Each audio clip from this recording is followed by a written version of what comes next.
Please like and subscribe. White House ramping up quick selection process for Breyer replacement.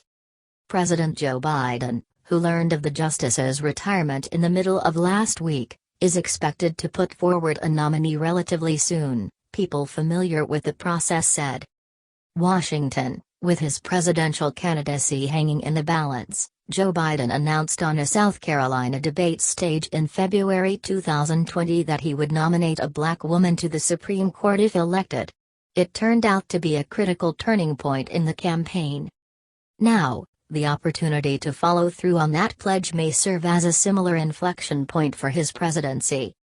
Though the White House and Biden himself withheld comment about the looming vacancy until Justice Stephen Breyer formally announces his retirement, a senior White House official told NBC News that internal preparations are now ramping up for what could be a quick selection process. Biden, who learned of Breyer's impending retirement in the middle of last week, is expected to put forward a nominee relatively quickly, people familiar with the process said. But the first decision that's been put forward for the president to make is whether to publicly affirm his campaign promise to select a black woman, or simply allow that to be understood as his intent. White House Press Secretary Jen Psaki on Wednesday sidestepped the question, saying only that Biden has already reiterated that commitment and certainly stands by that. No decisions have been made yet about whether any current White House official would be designated a point person for the search process, the official said, though Chief of Staff Ron Klain, former chief counsel to Biden when he was chairman of the Senate Judiciary Committee, and White House counsel Dana Remus will probably play a key role. But Biden's team has long been preparing for this moment. In advance of his inauguration last year, Biden's transition team, led by Remus and former Obama White House counsel Bob Bauer, made a presentation for the president-elect about potential Supreme Court selections, preparations that were seen as critical, given Biden's campaign pledge and the likelihood of a vacancy early in his term. That presentation coincided with a decision to nominate Merrick Garland, then a member of the U.S. Circuit Court of Appeals for the District of Columbia, to serve as Attorney General. Upon Garland's confirmation to lead the Justice Department, Biden quickly nominated Judge Ketanji Brown Jackson to replace him, having already eyed her for a further promotion should the opportunity come. Jackson is one of 8 black women Biden has nominated to serve on courts of appeals since taking office, the latest being put forward just last week. 4, including Jackson, have already been confirmed. Another 8 black women had already been serving on courts of appeals when Biden took office, providing something of an obvious bench for his team. Psaki also declined to address whether Biden might consider his vice president for the vacancy, reviving a favorite Washington guessing game as Kamala Harris has struggled to find her footing in the number 2 job. Harris' tie-breaking vote might be necessary to confirm whomever Biden ultimately selects.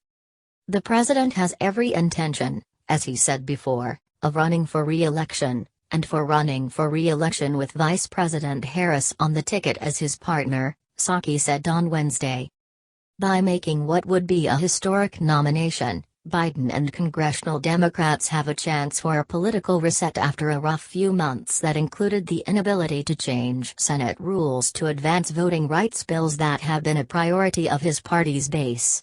A recent NBC News poll showed Biden's approval rating had declined from both the center and left, with support among black voters dropping to just 64%, down from 83% last April. "I've had their back. I've had their back my entire career," he responded. "I've never not had their back." People familiar with the process said Biden would put forward someone with experience to do the job, and aim for a quick confirmation. The question is who on the other side of the aisle in the Senate will try to block it, one source said. The move by then Senate Majority Leader Mitch McConnell in 2017 to lower the confirmation threshold for Supreme Court nominees to a simple majority paves the way for any Biden pick to advance with only Democratic votes.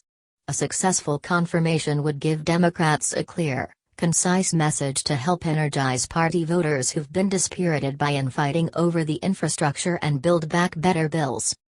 Senate Democrats are aiming to confirm any nominee on a similar time frame to the one that Republicans used to confirm Justice Amy Coney Barrett, according to a Democratic source familiar with leadership's thinking.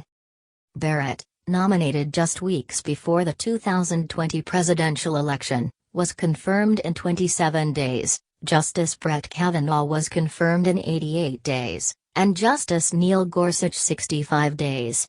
The historical average from nomination to final Senate vote is 67 days, according to the Congressional Research Service.